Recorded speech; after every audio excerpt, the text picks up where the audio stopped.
Suscríbanse, hijo de... Cuando pensamos en un orco de Dungeons and Dragons, probablemente nos imaginamos al típico, ¿verdad?, guerrero verde musculoso con un hacha y pocas ganas de conversar. Pero los orcos de D&D han tenido muchos cambios a lo largo de toda la historia de este juego. De hecho, durante los más de 50 años del juego, los orcos han pasado de ser simples monstruos diseñados solo para que los aventureros lleguen a matarlos, a convertirse en pueblos completos con religiones, civilizaciones, héroes, incluso algunas de las historias más interesantes de ciertos mundos de D&D. Así que vamos a recorrer la historia de los orcos a través de las distintas ediciones de D&D, y para entender dónde estamos ahora tenemos que empezar en el principio, por supuesto. Los primeros orcos aparecen prácticamente desde el nacimiento de Dungeons and Dragons.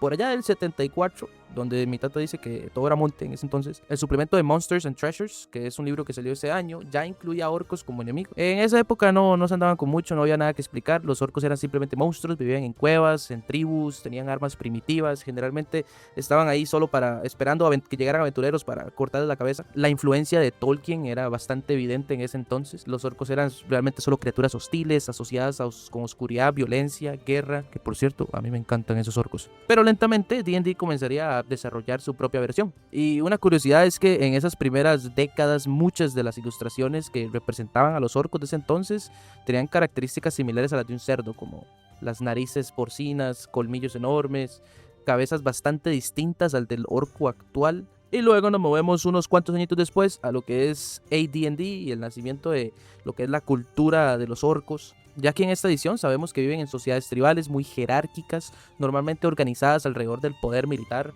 Los fuertes dominan, los débiles obedecen, y diferentes tribus constantemente compitiendo entre sí. Y justo en esa edición es donde entra uno de los personajes más importantes de toda la historia de los orcos, Grumsh.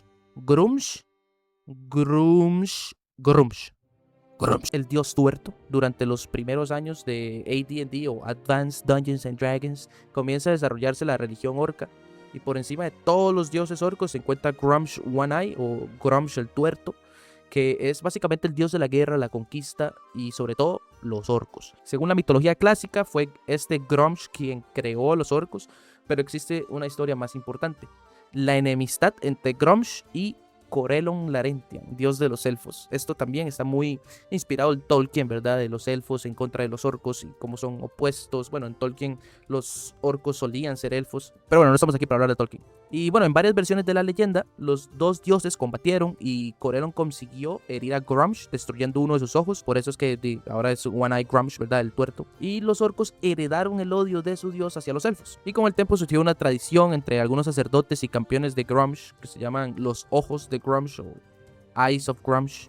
¿Cuántas veces he dicho Grumsh en este video? Por favor, editor, que soy yo, con un contador ahí arriba.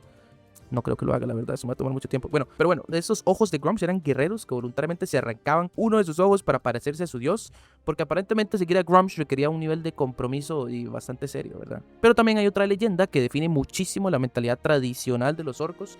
Cuando los dioses dividieron el mundo entre pueblos, cada raza recibió una tierra. Los elfos recibieron sus bosques, los enanos recibieron las montañas, los humanos recibieron las tierras fértiles.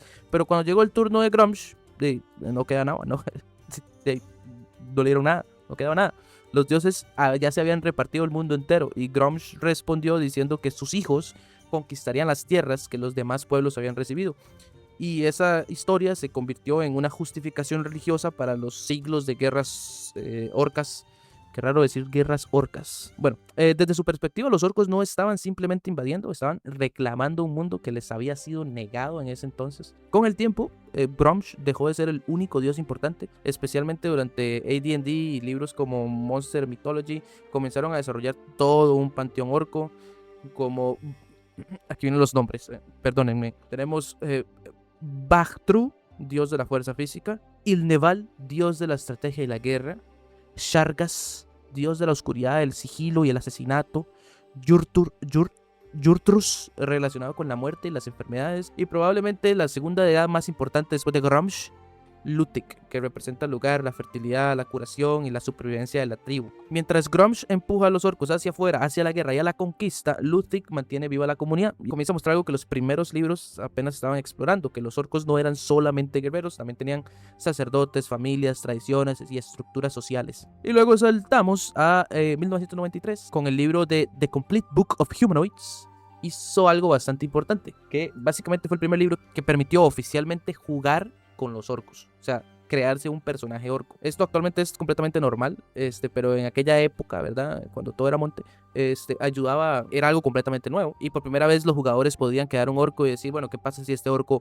no quiere formar parte de una horda? ¿Qué ocurre si tal vez quiere hacerse aventurero y no seguir las tradiciones normales? Y si su cultura es más complicada, más que un simple monstruo. Y bueno, luego de eso llegamos a los reinos olvidados. Y aquí es donde la cosa se complica un toque con los orcos, porque resulta que ni siquiera todos los orcos de Faerûn tienen el mismo origen. Uno de los libros importantes es el de Races of Faerûn, que salió como en el 2003.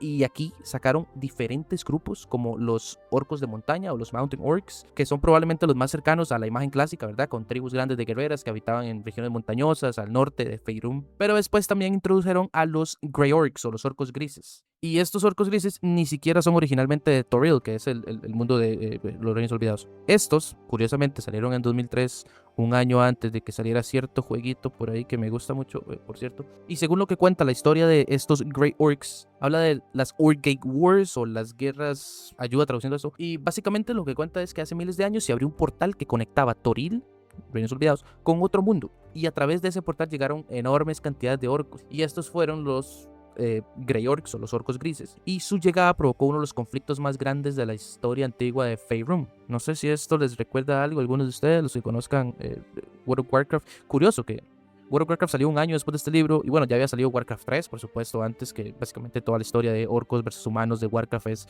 los orcos que vienen de otro planeta y fueron influenciados por un demonio para cruzar un portal a llegar a Azeroth y empezaron a invadir y destruir todo. Bueno, no sé, digo yo, digámosle, inspiración. Y bueno, según lo que es el lore de estas guerras de los orcos grises que vinieron de otro planeta, fue una guerra tan grande que no solo participaron ejércitos, sino que los mismos dioses, y finalmente los orcos fueron derrotados, muchos sobrevivieron y sus descendientes se dispersaron por Faerûn, formando nuevas tribus y cosas así. Luego tenemos a los orcs, que son como orcos que durante generaciones vivieron en el Underdark y con el tiempo desarrollaron sociedades diferentes a los de la superficie, aprendieron metalurgia, construyeron fortalezas, armaduras pesadas, y en algunos casos desarrollaron sociedades mucho más organizadas militarmente. Y ya luego llegamos a lo que es la quinta edición, y inicialmente volvemos a una interpretación más tradicional. En el Monster Manual de 2014 vuelven otra vez a representar a los orcos como seguidores de Gromsh. Pero bueno, entonces D&D empieza a cambiar durante los últimos años de la quinta edición. Wizards of the Coast empezó a cambiar la manera en la que representa las especies inteligentes, y la idea era dejar de asumir que una especie completa compartía automáticamente una única personalidad, cultura y alineamiento moral. Y uno de los mayores cambios ocurrió básicamente por ahí en 2022, en un libro que se llama Monstruos del Multiverso de